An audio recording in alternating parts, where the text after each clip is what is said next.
왕국 이스라엘이 아수르에게 멸망을 당하고 수없는 선자들이 외쳐도 이스라엘 백성들은 듣지 않았어요.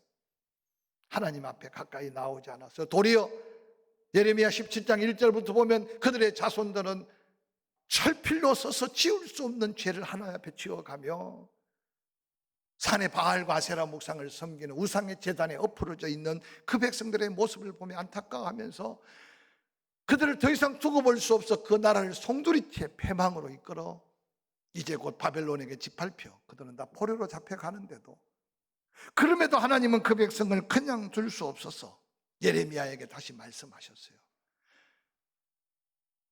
예루살렘의 문에 서서 외쳐라. 듣지 못한 사람이 없도록 외쳐라. 너에게 약속한 안식일을 다시 한번 그렇게 구별하도록 외쳐라.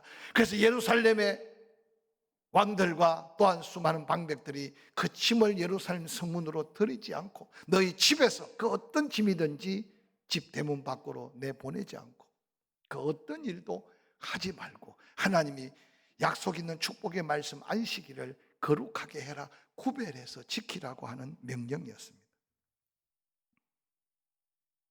하나님의 또 다른 이 부드러운 음성으로 안식일을 회복하면 예루살렘 성을 보존해 준다, 유다 땅도 지켜준다, 하나님이 너희와 함께 한다는 이 약속은 멸망 앞에서 깨닫지 못했으나 70년 말씀대로 짓밟혀 고통받는 그곳에서 그 부모가 회개하며 죽고 그 자손이 다시 이어가며 그 말씀을 가슴에 품으면서 하나님의 회복의 역사가 바로 성경의 하나님의 약속의 역사였던 사실을 다시 한번 말씀으로 기억해 봅니다. 우리들도 이 본문의 말씀을 깊이 묵상하면서 하나님의 마음을 좀 헤아리면서 이제 하나님 앞에 서는 거룩한 성도의 모습을 우리가 되찾을 때 이 시대를 살고 있다는 사실을 기억하시기를 주의 이름으로 간절히 부탁을 드립니다. 한마디로 말하면 우리는 부모들의 눈물과 땀 정성, 하나님이 우리의 부모들에게 약속한 그 축복을 우리는 그저 받았다고 해도 지나친 표현이 아닙니다. 하나님 이스라엘 백성들의 약속한 대로 너희가 건축하지 않은 성, 너희가 짓지 않는 집, 너희가 심지 않은 나무에서 열매를 따리라고 했는데 지하자원 하나 나지 않는 이 나라 이 민족이 세계 10위라고 하는 엄청난 경제적 대국을 이룰 때 과연 사람의 지혜, 정치적인 배경, 인간의 상술로 되어진 게 아니라 하나님의 축복의 약속이었다면 오늘 우리는 크고 작은 위기 앞에서 다시 한번 하나님 말씀 앞에 다시 서야 하는, 아니 하나님의 마음을 다시 한번 헤아려야 하는 교회 한 성도들의 우리의 자리이고 우리의 삶의 모습임을 잊지 않으시기를 주의 이름으로 간절히 부탁을 드립니다. 이제 다시 회복할 수 없는 심판 앞에 하나님은 마지막 그래도 당신의 사랑을 그 백성에게 보이면서 버리라고 해도 버리지 못하는 이스라엘 백성들, 우상을 떠나라고 해도 떠나지 못하는 이스라엘 백성들, 세상을 멀리하라 해도 멀리할 수 없는 이스라엘 백성들, 이제는 하나님이 버리라, 떠나라, 멀리하라 말할 수 없는 하나님의 안타까운 마음. 그래서 마지막 예레미야를 통해서 안식일이라도 기억했으면 좋겠다. 혹이라도 안식일을 기억하고 예루살렘 성전에서 하나님 앞에 예배자로 서게 된다면 버릴 수 없는 것을 잠시라도 버릴 수 있지 않겠는가? 끊을 수 없는 것을 잠시라도 끊을 수 있지 않겠는가? 그게 바로 안타깝게 기다리는 하나님의 마음입니다. 이스라엘 백성들의 재물이 없어, 이스라엘 백성들의 예물이 없어 하나님이 굶어 죽으신 하나님이 아닌 것을 알진데, 그래서 성전에서 하나님은 그 백성을 기다리는 것은 영적 악순환을 자르고 끊고 다시 하나님의 은혜 안으로 들어오기를 기대하는 하나님의 기다림이고 하나님의 마음이라는 사실을 말씀은 우리에게 보여줍니다. 사랑하는 성도 여러분, 예수 그리스도께서는 그의 제자들과 그를 따르는 무리에게 마태복음 17장 13절부터 14절에 이렇게 외칩니다. 좁은 문으로 들어가라. 멸망으로 인도하는 문은 크고 그 길이 넓어 그리로 들어가는 자가 많고 생명으로 인도하는 문은 좁고 길이 협착하여 찾는 자가 적다. 예레미야를 통해서 구약 백성들에게 예수 그리스도의 입술로 초대교회 사명자들에게 외쳤던 이 말씀, 그럼 오늘 우리가 들어야 될 말씀은 어떤 말씀을 듣고 어디를 향해 무엇을 위해 살아가고 있는가? 그리스도인들은 다시 한번 귀를 기울여 하나님의 음성을 들을 수 있었으면 좋겠습니다. 세상의 넓은 문을 지나쳤더니 넓은 길, 그곳에 함께 걷는 사람이 너무 많습니다. 그게 위로인 것 같고 그게 지혜롭게 사는 것 같았는데 놀랍게 그 길의 끝은 멸망이었습니다. 조심스럽습니다만 사랑하는 성도 여러분, 너무 편하게 지금 가고 있지 않습니까? 너무 안일하게 살고 있지 않습니까? 이것도 좋고 저것도 좋고 함께 뒤죽박죽된 세상 속에 어느 날 표대를 잃고 그냥 밀려가는 바람의 구름처럼 이 세상을 살고 있지 않습니까? 저는 청와대에 있는 그곳에 있는 사람들이 문제인 것 같고 국회에 있는 그분들이 문제인 것 같지만, 문제에 있는 그 사람도 문제일 수 있지만 너무 중요한 것은 저는 이때 믿음의 사람 한 사람 한 사람 자신의 영적인 모습을 다시 한번 되찾고, 땅에서 매면 하늘에서 매이고 땅에서 풀면 하늘에서 풀리고, 세상에 문제 있는 그들이 볼 때는 아무 의미 없어 보여도 그러나 다시 한번 이 땅에 교회가 살아야 이 민족의 소망이 있고, 할렐루야. 교회가 살려면 성도가 하나님 앞에 다시 한번 이 음성을 들어야 하는데, 좁은 문이 협착하고 좁은 문으로 들어갔더니 좁은 길이 힘이 들고 어렵고 협착하고 때로 외롭고 때로 손가락질도 받고 때로는 손해도 보지만 그 길 끝에 천국문이 연결되어 있다는 이 말씀 앞에 우리의 가는 길을 한번 점검하고 주와 동행하는 좁은 문 좁은 길 함께 걷는 저와 여러분이 될 수 있기를 주의 이름으로 간절히 축원합니다. 어떤 분이 이런 글을 남겼더라고요. 운전을 하다 보면 조심해야 되는 게 가라는 신호와 서라는 신호를 잘 조심해야 된다. 생명을 상징하는 녹색 등은 가도 되지만 죽음을 상징하는 빨간색 등은 아무리 급한 일이 있고 아무리 상황이 안 좋아도 서야 됩니다. 오늘도 운전하고 오면서 신호등을 위반하고 오신 분 없겠지만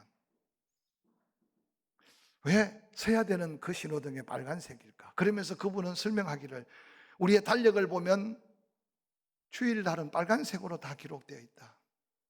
그래서 빨간색을 위반할 때는 생명의 위협과 그 후에 엄청난 위기감을 우리는 상상할 수 있어요. 그러면서 어떤 분은 그렇게 말했어요. 왜 달력 맨 첫 줄에 세상 사람들 월화수목금토일 하는데 달력은 주일부터 그렇게 기록하고 주일은 왜 빨간색으로 기록했을까? 혹시 주일을 빨간색으로 쓴 이유를 알면 가르쳐 주세요. 제가 여기 뒤져봐도 없더라고요. 그런데 그분은 그렇게 해석했어요. 그날을 조심해서 사용해야 된다. 빨간 신호등을 어기고 가다 보면 생명의 위협을 느낄 수 있듯이 빨간색은 내 날이 아니고 빨간색은 내 마음대로 살 수 없는 색이 아닌가라고 기록하고 있습니다.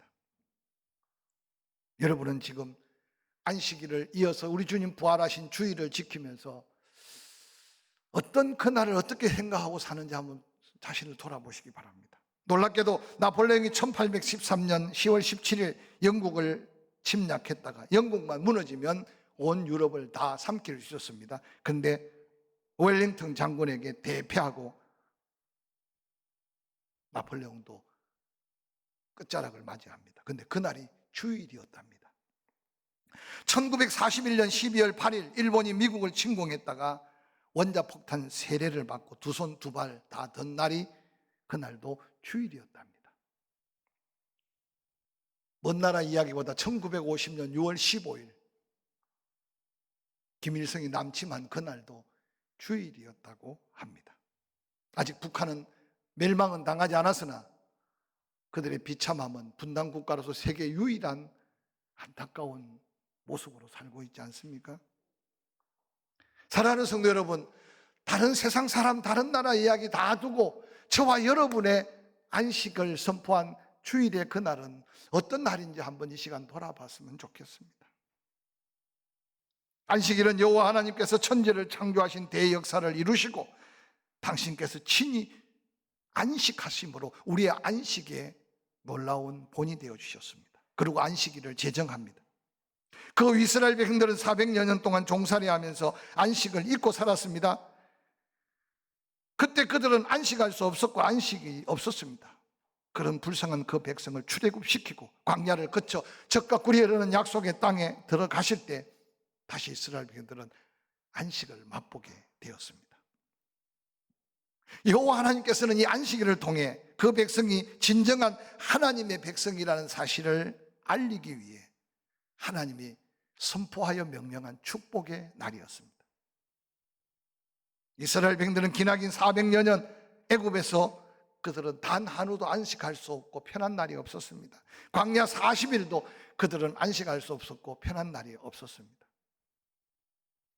이제 약속의 땅, 축복의 땅, 가나안 땅에 살면서 그들은 그 안식의 의미를 알게 되었습니다. 지난날 하나님의 지키심과 보호하심의 은혜를 깨달았습니다. 근데 안타깝게도 세월이 지나가고 시간이 지나가면서 그들의 근본적 노예 건성이 일어납니다. 세상 속에 빠져들어갑니다. 그리고 그들은 어느 날 하루만 안식이 아니라 일주일 내내 안식인 줄 알았는데 하나님의 은혜 안에 안식을 잊어버렸습니다. 오늘날 우리가 이 같은 유혹 가운데 허덕이고 있는 영적인 모습을 한번 돌아보시기를 바랍니다.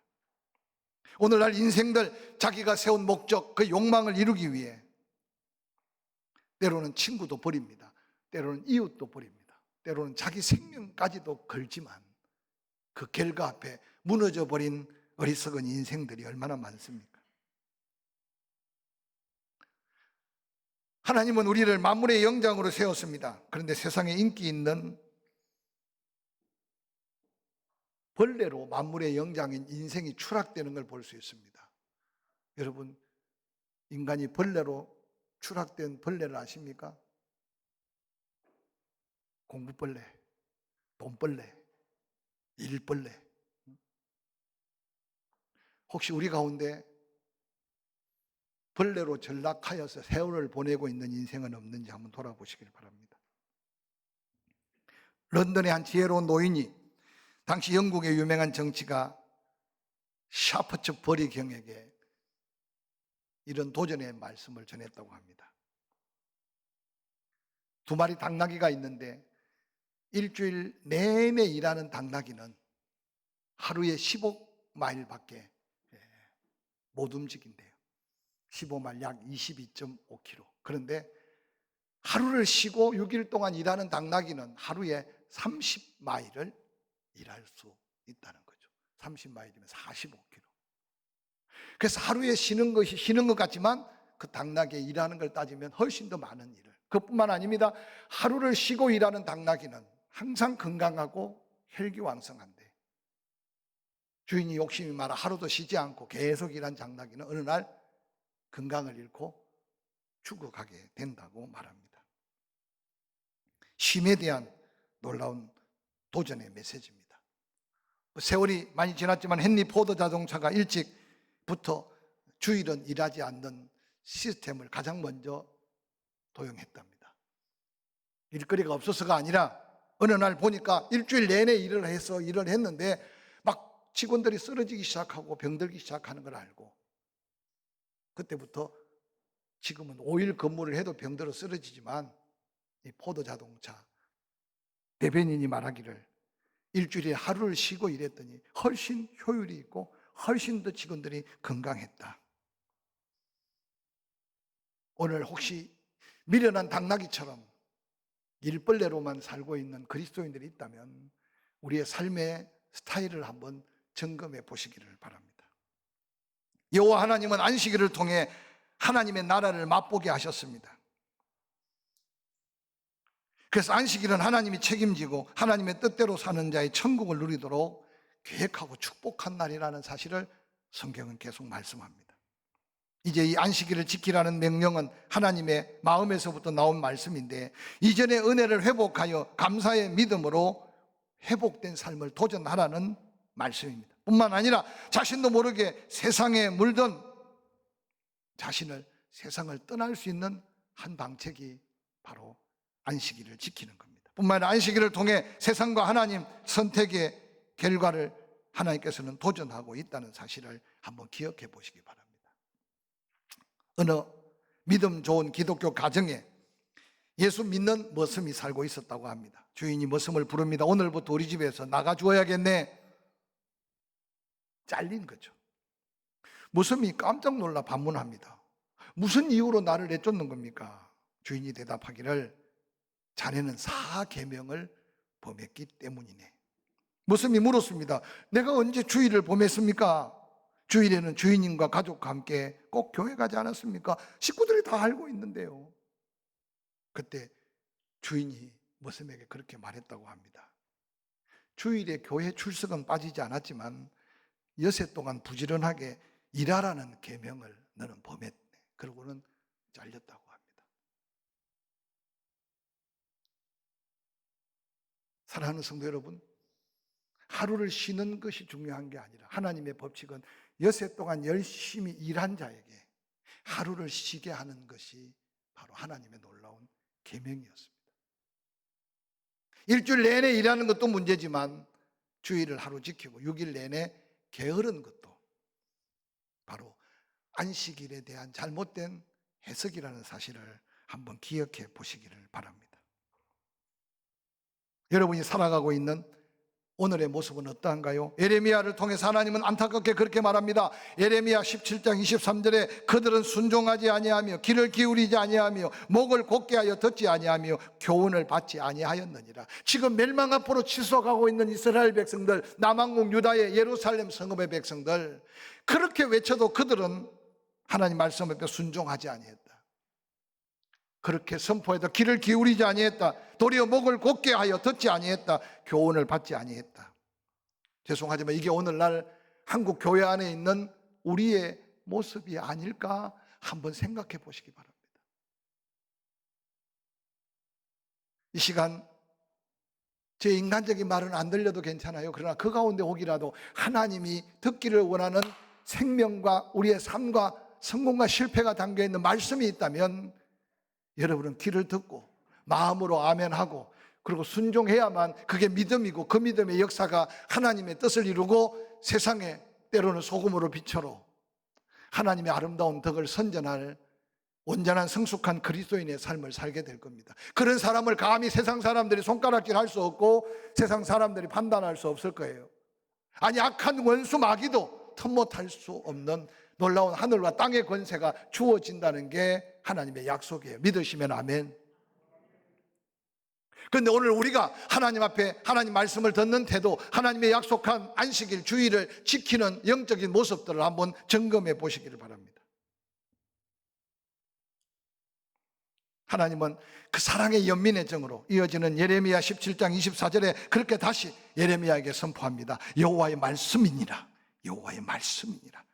너희가 만일 삼가 나를 순종하여 안식일에 짐을 지고 이 성문으로 들어오지 아니하며 안식일을 거룩히 구별하여 어떤 일이라도 하지 아니하면 다윗의 왕위에 앉아있는 왕들과 고관들과 병거와 말을 타고 이 성문을 다시 들어오게 된다. 회복하게 된다. 나라가 회복한다. 예루살렘 성이 회복한다 뿐만 아니라 그들과 유다 모든 백성과 예루살렘 주민들이 함께 그리할 것이요 이 성은 영원히 하나님의 보호 아래 존재하게 될 것이다.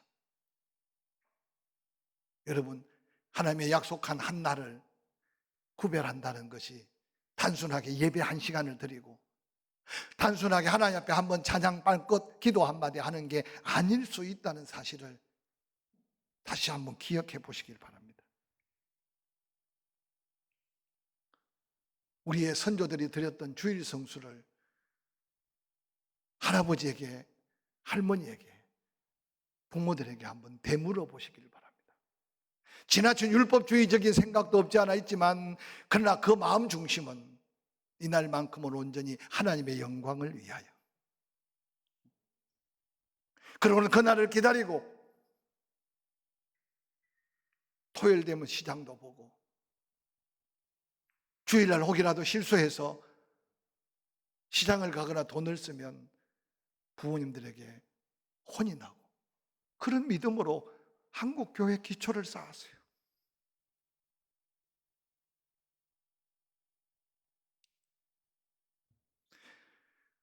저는 예배가 완전하게 정상화되기가 언젠가 모르겠지만 두려운 마음으로 그날을 기다리고 있어요.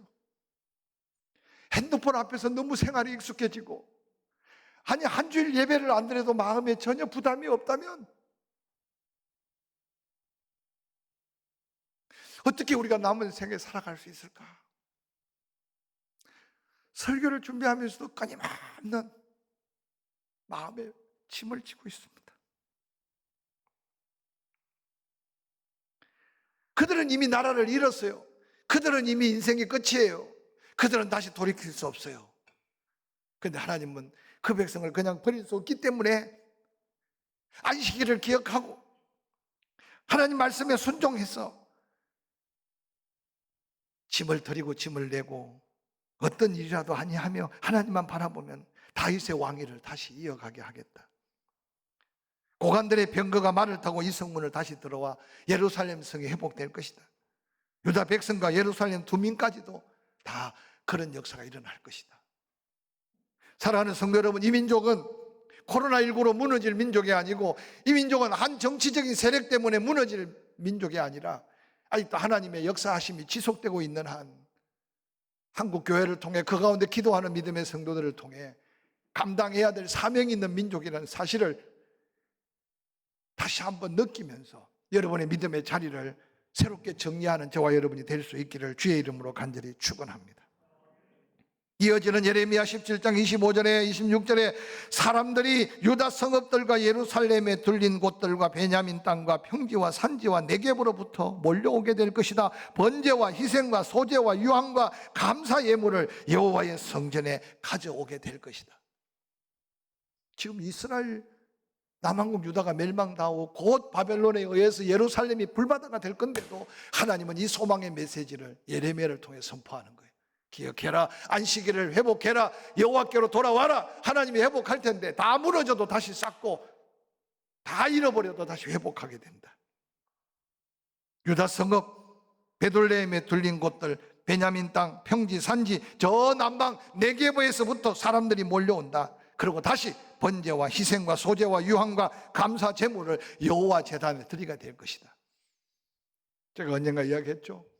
우리 곁에 빈자리를 다시 한번 채울 수 있는 도전이 코로나19를 통해 기회가 우리에게 다가오는 부흥의 때를 우리 믿음이 반듯하게 서고 우리 기도가 응답되고 우리가 하나님 앞에 살아서 그 은혜를 누리고 부흥이라고 하는 다시 한번 회복을 기대하면서 이 예배 자리를 지켜가기를 주의 이름으로 간절히 축원합니다. 할렐루야. 코로나19로 장애받는 모든 예배가 진정 예배의 소중함을 다시 깨닫고 모두가 다 예배의 성공으로 이어질 때 다음 세대가 무너져 그런 것 같지만 우리의 자녀들만큼은 믿음의 대를 이어갈 오늘 하나님께서 약속한 이 놀라운 축복의 회복의 역사를 우리가 반드시 보아야 되고 보게 될 줄로 확실히 믿습니다. 이 한 주간 한번 도전해 봅시다. 어떤 모습으로 예배를 드리든지 간에 하나님 앞에 인정받는 예배자로, 그래서 우리가 드리는 예배가 생애 마지막 예배인 줄 생각하고 그래서 하나님께 최고의 영광을 드러내며 너의 이김은 너의 믿음이다. 그래서 이 세상을 다시 한번 하나님의 영광으로 채워가는 복된 믿음의 사명자들이 될 수 있기를 주의 이름으로 간절히 축원합니다.